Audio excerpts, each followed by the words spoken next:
creation is versus evolution. Right.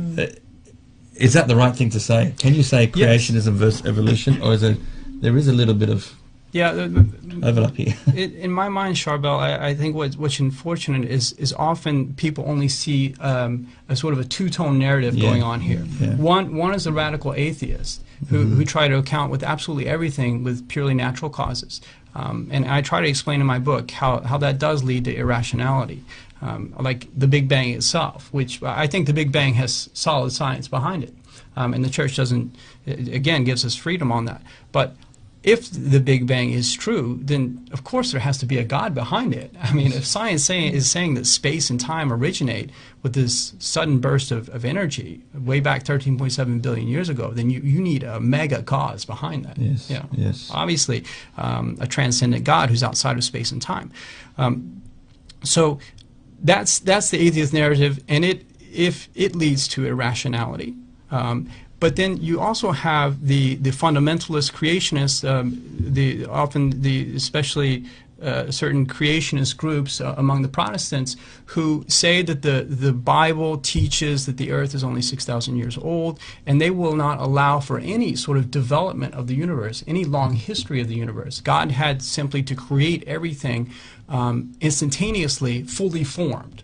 And they won't allow God, as it were, to have any sort of development or naturalistic history to the universe, and that people just see those as the two positions. But that position as well, as I explained in chapter 7, it leads to certain irrationalities, because if you have things like the geological formations that are clearly something that took place over long periods of time. I give the example of Pluto. You know, we just did a flyby, the first flyby of the human race of Pluto where you can get high detailed images of Pluto.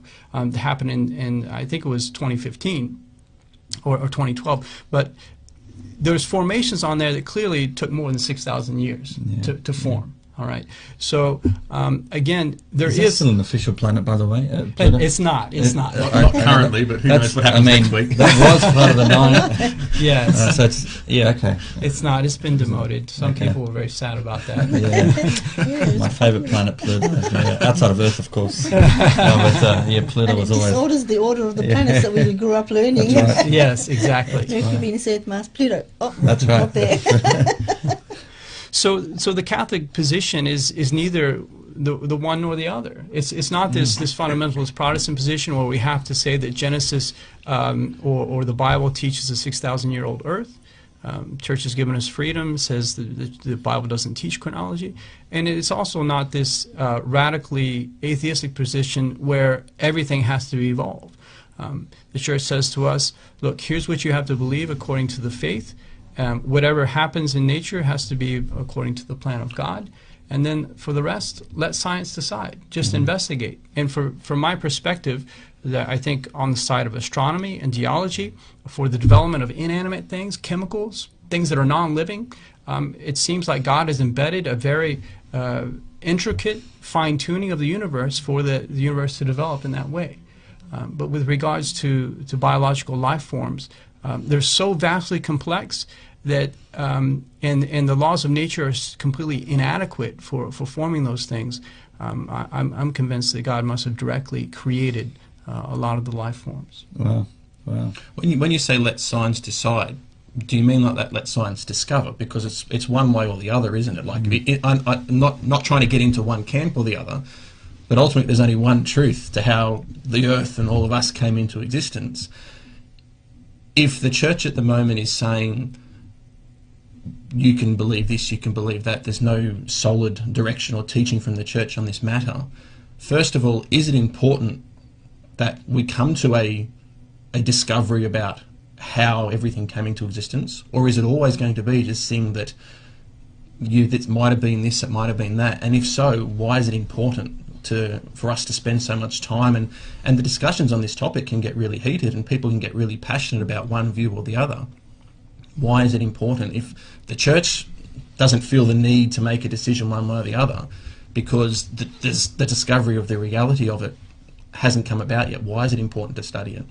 Well, I think one thing is that it's fascinating for us, and I think there's a certain human curiosity. Basically. Human curiosity. we love to learn these things, and what we were discussing previously about the fact that God has given us rational powers, and He hasn't wanted to reveal everything to us. He could have revealed all these natural secrets to us, but I think He knows that He would have taken away from us a certain joy of discovering them. You know, so each age is able to discover more and more of the secrets of what God has embedded into the universe, and we have a certain joy with that, and a certain fascination. It's hopefully supposed to lead us to admire the glory of God more. I really appreciate that answer, because from what you're saying there, it's the discovery is something to attain, something for us to strive for, and it's not about proving the other side wrong as much as let's just find out what happened and how it happened, and then the why it happened is understood that much better then, isn't it? It is. Yeah. It is. And I mean,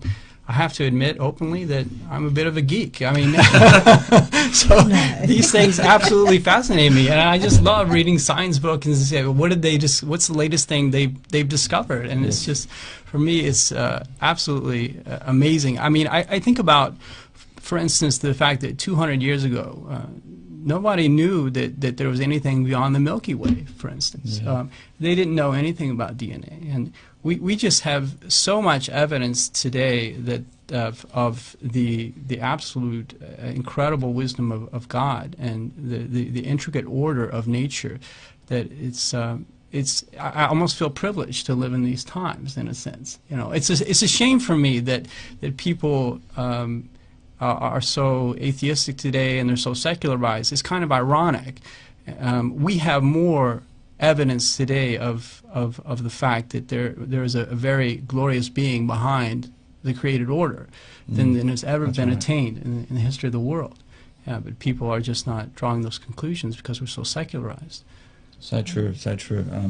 We've got to avoid the heated arguments always fitting in a camp like a fan base. Well, in any topic, whether it's this or anything, as soon as the argument or the discussion becomes an argument and that argument becomes heated, it's nearly not worth having the argument. You've nearly got to walk away from it and this start is where again. we're at the moment. It's almost exactly like we've looked past science and we've sort of the identity politics, and it's we're now we're almost not listening to science at all. No, it's come down to personal opinion. It's gone down. Yeah. What is gender? What makes up the human person? Wow. These topics are quite heated and confused, and the church for so many years has been accused of not being scientific. Now gets to the point where it shows you it's scientific. Yes. And then now we're not going to accept that. We're going to look at that, and we're going to just keep going. And it's just almost like, wow, we're in an age where we're past science. We've got to rediscover this and put it back on the map, so to speak, and talk about it again. And I think people can appreciate that. And it's time to do that. Let's get this out there. So get this book. I highly recommend this book. This is fascinating. We're only touching the surface. Yes. Really not doing it justice here. We need to do a few more hours on this topic. But fantastic. You almost need a whole series, I think. I see Father teaching a whole series, you know. That would be great. A whole online series. Let's see where that goes. But if people want to stay in touch with you, you do have an online presence. Yes, I do have a blog online. And there's a website for the book, therealistguide.com. Yes. And the blog is up there. The evolution series is up there, the 5-part evolution series. Fantastic. Yeah, and I hope that people will find reading it that there is a complete objectivity, and the fact that going into it, because I'm a Catholic and the Church tells me I don't have to vote for one side or the other. Yes. That there is a certain detachment from the conclusions that we'll find. I'm ready to find any evidence that will point in any direction. I know that whatever it is, God will be behind it, and it's not going to compromise my faith. But I just put honestly, with all my extensive hours in my nerd cave reading, what the conclusions that I think are actually correspond to reality. How long did it take you to put this book together? And I know that's probably a difficult question to answer because different things along the way have contributed to it, not necessarily directly. But but how long would it take you to put something like that together? It was a year and a half to write it, and then a year and a half to publish effectively. Okay. Yeah, but once you get into a topic and you get interested about it or even obsessed about it, you just keep reading. You just keep reading more and more books. Yes. Oh, fantastic. Is there going to be a sequel? You got any plans of anything else coming out? No sequel planned at the moment. Just really been trying to promote the book on the blog and write articles in relation to the book. That's excellent. mainly where my writing efforts have been directed since its publication. We'll keep sharing those as well. So Yeah. keep Thank them you so coming. much. Yeah. Thank you for joining on the show, Father. Yeah. It's great to Thank have you you so here much in for person. having me on the We wish show. you all the best over in Denver, Colorado, and hope to see you over there at Yeah. some point. Please pray for Father Paul Robertson, the author of The Realist Guide to Religion and Science, available right now at parousiamedia.com at a bargain price. It's normally $50 elsewhere, but you get it for $39.99. $39.99. That's right. $39.99 is the price. Very good. So it's normally $50 wherever you go. So That's right. That's a great price. So please